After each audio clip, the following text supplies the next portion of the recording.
Oh, hogwash. Yeah. If this was true, I would already know about it. It would be taught in universities. Yep. It would all be...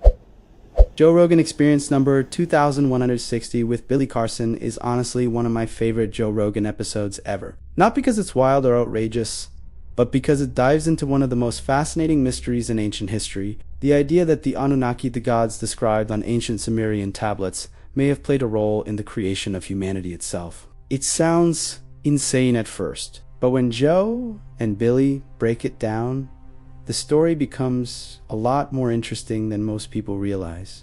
Some of the most interesting things about ancient history, particularly what came out of ancient Sumer. Yeah. Ancient Sumer, when you look at their tablets and like, what are they saying? And why would they dedicate so much time to talking about this stuff? Exactly. Why do they have pictures of giant, enormous people-looking things with like a humanoid with a tail sitting on their lap?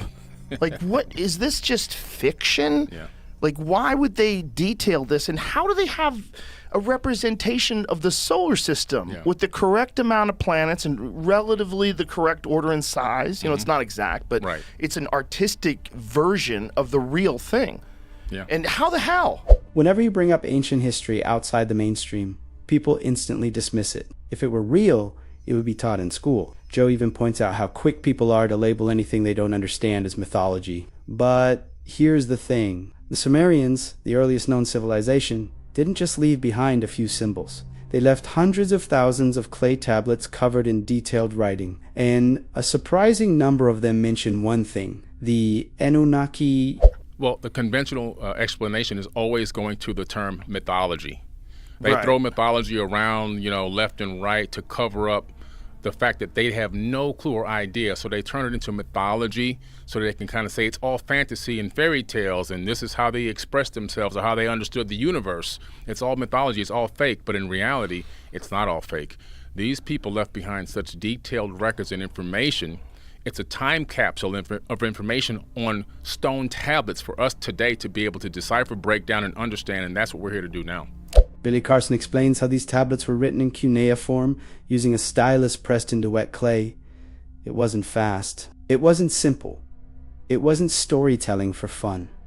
This was work. Serious, meticulous work. And these ancient people chose to document advanced astronomy, strange humanoid figures, gods who came from the sky, and even the creation of mankind. It raises a massive question. Why did a civilization from 6,000 years ago know so much? And why did they think it came from beings who weren't human? Oh. Yeah. So basically, you take a stick. It looks like a stick with a kind of a curved end, right? Almost sharpened. It's called a stylus. And then Just like a stylus for an iPad. Exactly. Very similar, right? And then you take a piece of wet clay, and right before it's too wet or too dry, right in the middle stage, you then start wedging, making these incredible lines into the clay, and then from that you get this cuneiform text. So this text literally, some of the letters actually relate to complete ideas, but it's incredible work, and it takes a long time to do. And then you have to let this thing dry, and then it becomes stone. So if people were supposed to be trying to worry about how they're going to get their next meal, shelter for the night, and all these kind of things, who has time to sit down and write these incredible works of art like the Epic of Gilgamesh, for example? Yeah. So I think they really were writing down, and also they were transcribing information that was given to them by these quote-unquote gods with a lowercase g. This is where the theory gets wild. The Sumerian tablets describe a group of beings, the Anunnaki, arriving on Earth searching for one thing: gold. According to the tablets, mining gold themselves became too much work, so they genetically engineered a new species, humans, from a primitive hominid already on Earth. Billy Carson talks about this like an ancient version of modern genetic engineering, mixing DNA, modifying traits, creating workers. It's a theory, not proven fact, but it lines up with stories found in other ancient cultures and even parts of the Old Testament. According to them, for about 250,000 years of labor on Earth, and also according to them on Mars. This is in the text, they call it Lamu. And so they decided to go to war against Enki and Lil and Anu because their demands had not been met. So they went to meet them in the Epic of Atrahasis. They go to Adam's calendar, they go to that same structure that was discovered where that gold mine is located. I was like, holy crap, there is some link here to gold. Specifically, exactly, I don't know, but I know if you're an advanced civilization, you need gold. And the people that you have working it for you probably think, it's to adorn or to adorn yourself or in recognition of the gods. So they'll wear it and they'll utilize it, but not for technology. But what's crazy is they go to war, they go to get ready to go to battle, and then Enki says, I have an idea that will stop this war. There's an existing being on this planet, existing, not something that doesn't exist, existing. We can add our essence to it with a slain god. So they're talking about taking the DNA or genetics from one of themselves and mixing it with the DNA of the hominid that was here. It's not specified whether it was, an ape man or anything, but they don't specify in the tablets, but to create a worker being. Rogan brings up an interesting point. Why has humanity always been obsessed with gold, even when it had no real use? New technology, no electronics, nothing. Billy explains that Sitchin, the author popularizing the Anunnaki theory, believed that gold was used to protect the atmosphere of the Anunnaki home planet. Today, modern climate science actually considers using reflective particles in the upper atmosphere to cool the Earth, just like the Sumerians claimed the gods were doing thousands of years ago. Couldn't, it didn't make sense that this would be so valuable. Just because it's rare, you're barely alive. Right.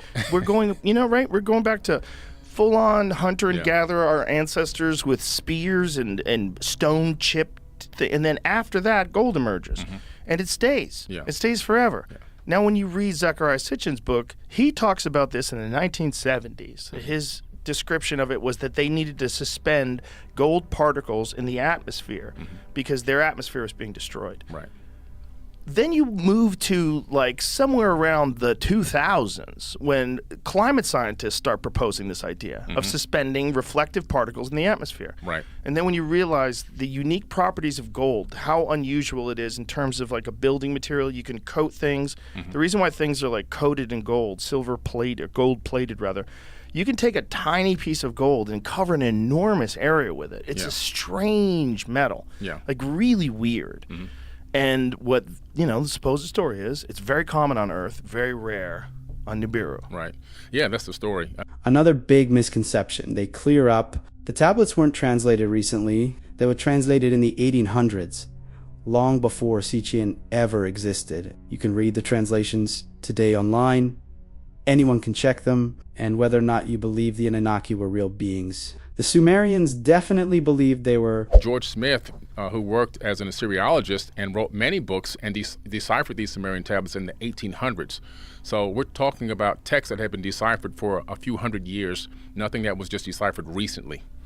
So what are the first decipherings? What year was the first deciphering? It was in the 1800s. I think around 1850, George Smith. He actually worked at the, I believe it was Cambridge. What was his take? When he's reading all these wacky stories and all the Anunnaki stuff, what's his take on it? He is literally subscribing to this information the way almost that you and I see it today. These people saw something, experienced something, interacted with something, and he cataloged it, and it inspired him to write a complete translation of the Enuma Elish and the 7 tablets of creation. And he talks about the fact that that information was copied right from those tablets and put into the Old Testament of the Bible. So the core idea Joe and Billy explore is this. Did ancient people create mythology, or were they documenting something they experienced? Were humans simply evolving naturally, or were we engineered, upgraded, and taught civilization by a more advanced species? We may never have the full answer, but episodes like this remind us that history is far stranger and far older than we think. If you've watched JRE number 2001 or 60, you know how deep this episode goes, and if you haven't, it's worth the full listen. What do you think? Did ancient humanity evolve on its own, or was there someone helping us along the way? Let me know in the comments. I'm really curious what side you're on.